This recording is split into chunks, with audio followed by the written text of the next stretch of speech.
मित्रों नमस्कार। Parameter of law के इस चैनल में मैं आपका मित्र अशोक शर्मा रिटायर्ड जज आपका हार्टली वेलकम करता हूं।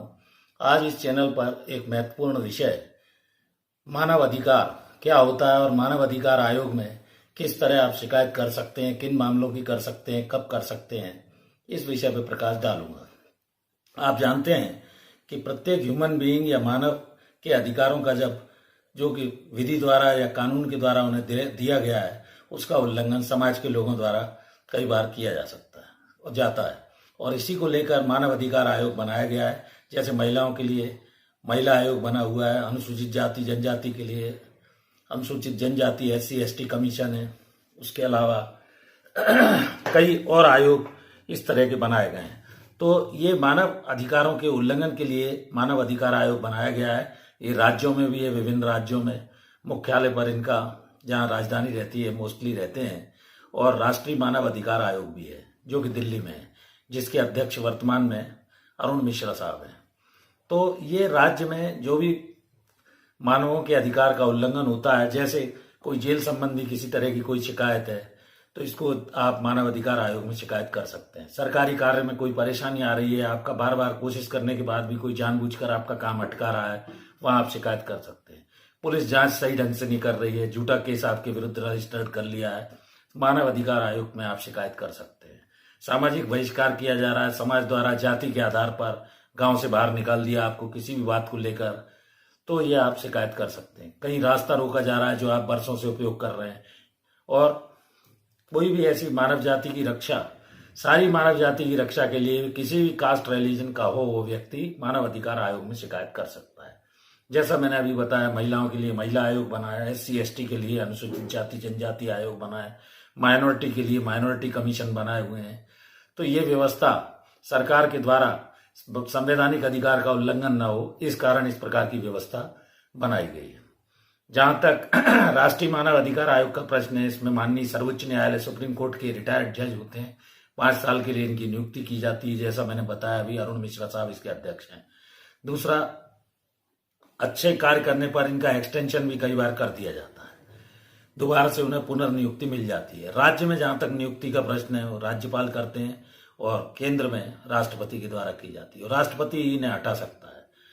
तो कोई भी जब शिकायत आप मानव अधिकार आयोग में किसी बात को लेकर करते हैं, जैसे किसी नाबालिग के साथ छेड़छाड़ की, गरीब गुरबा वर्ग को सताया गया, तो या तो आप शिकायत स्वयं जाके कर सकते हैं, ऑनलाइन भी कर सकते हैं, स्पीड पोस्ट से भी भेज सकते हैं। और राष्ट्रीय मानव अधिकार आयोग का गठन 1993 में हुआ था, नई दिल्ली में इसका कार्यालय स्थित है। विभिन्न राज्यों में जैसे छत्तीसगढ़ है, यहाँ रायपुर में मानव अधिकार का कार्यालय है। दूसरा ये है, लखनऊ में भी है इसका, देहरादून में भी है। पूरे देश में इस तरह के अलग अलग राज्यों में मानव अधिकार आयोग के कार्यालय स्थापित किए गए हैं। तो कोई शिकायत जब आप करेंगे तो वो टीम को भेजते हैं, उसकी जांच कराते हैं, नोटिस देते हैं, सुनवाई का अवसर देते हैं। उसके बाद घरेलू हिंसा संबंधी शिकायत भी वहां की जा सकती है। बाल श्रम, 14 साल से जो कम के उम्र के बच्चों से लोग शोषण करते हैं उनका और उनसे कार्य लेते हैं, इसकी भी शिकायत वहां की जा सकती है। तो इस तरह आप लिखित में, स्पीड पोस्ट से, ऑनलाइन भी मानव अधिकार आयोग में शिकायत भेज सकते हैं। और किसी भी तरह की शिकायत, चाहे वो राजनीतिक हो, सामाजिक हो, आर्थिक हो, सांस्कृतिक हो, आपके अधिकारों का यदि हनन हो रहा है तो आप मानव अधिकार आयोग में इसकी शिकायत कर सकते हैं। तो ये ह्यूमन राइट कमीशन का मुख्य उद्देश्य यही है कि किसी भी तरह की कोई परेशानी आपको लोग अनावश्यक दे रहे हैं और आपके मानव अधिकारों का यदि उल्लंघन हो रहा है, तो आप मानव अधिकार आयोग की शरण ले सकते हैं।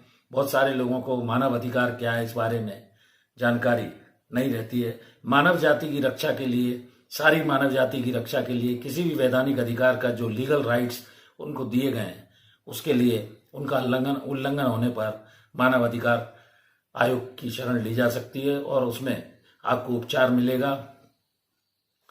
तो आपको यदि मेरा ये वीडियो अच्छा लगा हो तो इसको लाइक करिए, शेयर करिए, और यदि अभी तक चैनल सब्सक्राइब नहीं किया है तो चैनल सब्सक्राइब कर लें।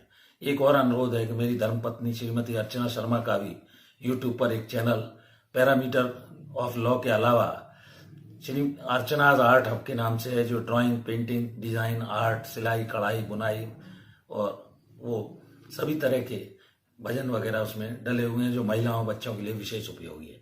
आप उसको भी चैनल को सब्सक्राइब कर सकते हैं।